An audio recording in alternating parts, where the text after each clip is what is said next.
Can you talk a little bit more, Ron, about some of the big incidents in the 34th strike in Seattle, like Gauntlet Day? Yeah, May 12th. Okay, great. Yeah,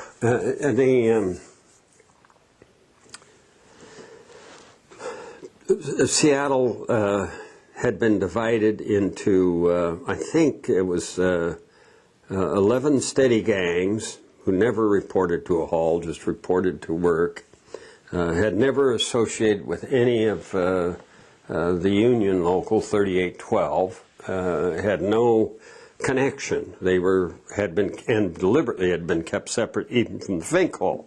So they were unaware of any of the strikes movement. They did get some of the literature from the strike committee, which I think Bert Nelson was on, and there were 4 or 5 others. But it was very faint information. There was some information on the radio. The guy named Radio Speaker Stevenson would talk a little, but there wasn't hardly any connection to those people. And then we're talking here some Seattle had about 1,500 longshore workers.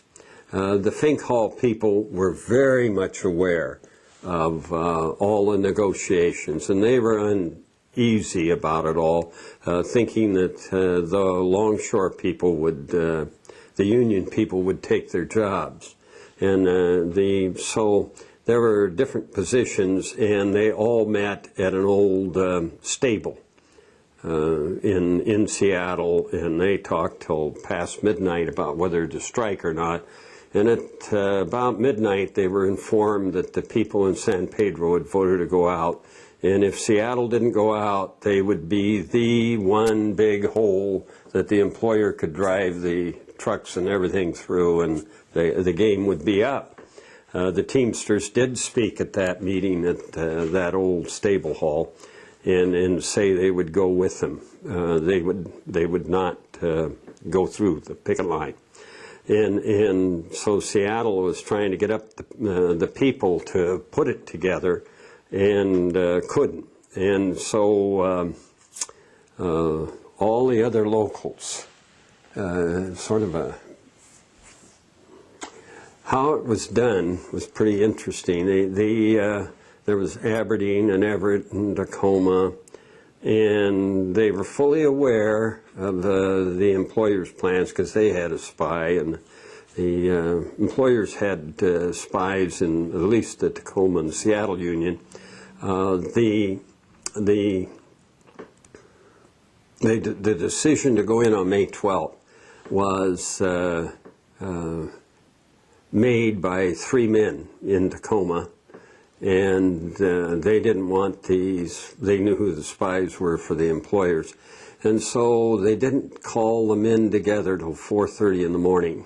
And there were 700 Tacoma Longshore workers who were told to be at 5:30 at a bus station, and but they would load on trucks there and go to Seattle to help clear the docks. And they did, and Everett, all of them, and the employer was caught up completely off guard. And what they did, they started at 2 different ends of the waterfront and worked towards each other. They split up the force. And in the meantime, the employers had hired University of Washington students and brought them by water to the waterfront. And they went aboard, and the longshoremen did, and at each of these places, and they said, and they sent the boxers and the real strong longshoremen on board first, and they gave them a choice of either being thrown off or walking off. And so and the police were standing over on Alaska Way and refused to take part, even when the employers told them they had to. And so the upshot of that day was that they went from dock to dock, getting them off the ships. There was nobody hurt. There were no fist fights or anything. They walked off the ships because they didn't have any kind of police support or anything, and took all day. And when it was over, Seattle was locked down tight. And by this time, the people who had been working for the shipping companies, the longshoremen, and the stevedore companies had come into the union. And the decision had been made to go for it all the way. And that day, the employers tried to organize strikes again, all at the same time, and run trains in. I can't remember the exact day. And in the 5 major cities, and they were going to break through and do it on a certain day with help from the Chamber of Commerce and the tear gas companies and the other people who were really involved in it. And what happened was that they didn't make it. Again, particularly in the Pacific Northwest, the strikers knew what was coming and blocked it. There were some ships being worked, but not enough to really break the hold of the longshoremen.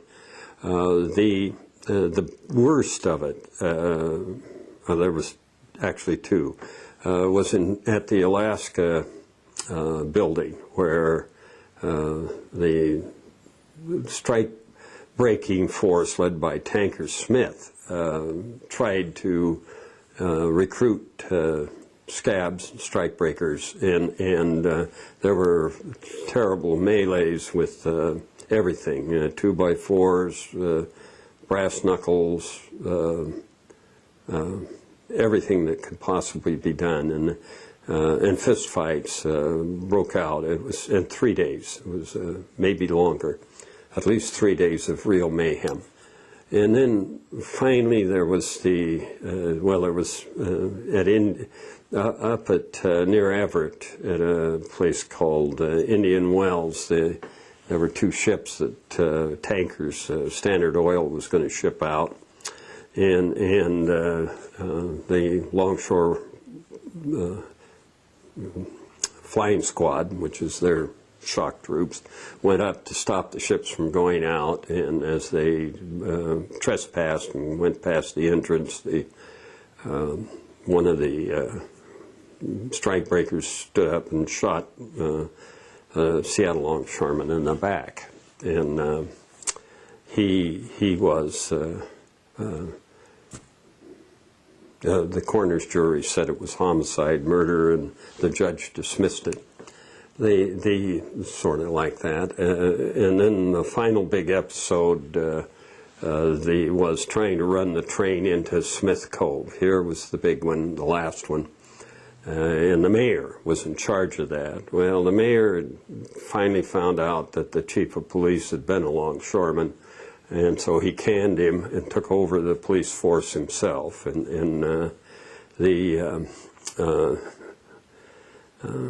He ordered the tear gas brigade and the Mounties, the horse troops, to run down the strikers, which they did, and arrested them, a lot of them, put them in the jail.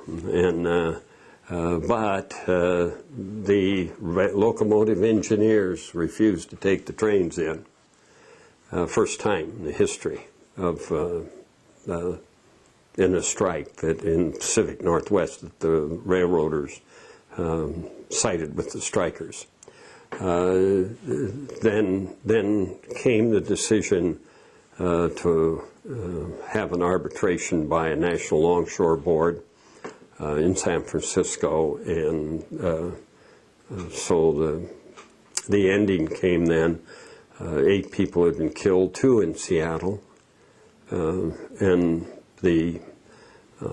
it turned quiet on the waterfront while they waited for the decision of the Longshore Board.